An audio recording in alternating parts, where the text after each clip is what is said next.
मनुष्य की कीमत। लोहे की दुकान में अपने पिता के साथ काम कर रहे एक बालक ने अचानक ही अपने पिता से पूछा, पिताजी, इस दुनिया में मनुष्य की क्या कीमत होती है? पिताजी एक छोटे से बच्चे से ऐसा गंभीर सवाल सुनकर हैरान रह गए।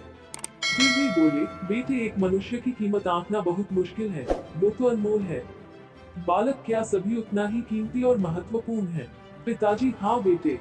बालक कुछ समझा नहीं, उसने फिर सवाल किया, तो फिर इस दुनिया में कोई गरीब तो कोई अमीर क्यों है? किसी की कम रिस्पेक्ट तो किसी की ज्यादा क्यों होती है? सवाल सुनकर पिताजी कुछ देर तक शांत रहे और फिर बालक से स्टोर रूम में पड़ा एक लोहे का रॉड लाने को कहा। रॉड लाते ही पिताजी ने पूछा, इसकी क्या कीमत होगी? बालक, 200 रुपए। पिताजी, अगर मैं इसके बहुत से छोटे छोटे कील बना दूं तो इसकी क्या कीमत हो जाएगी? बालक कुछ देर सोचकर बोला, तब तो ये और महंगा बिकेगा, लगभग 1000 रुपए का।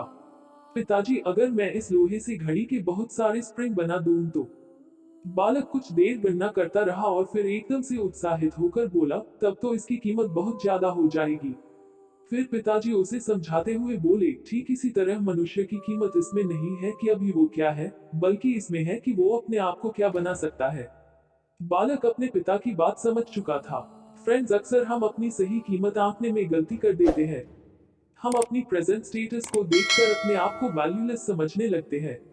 लेकिन हमें हमेशा अथाह शक्ति होती है।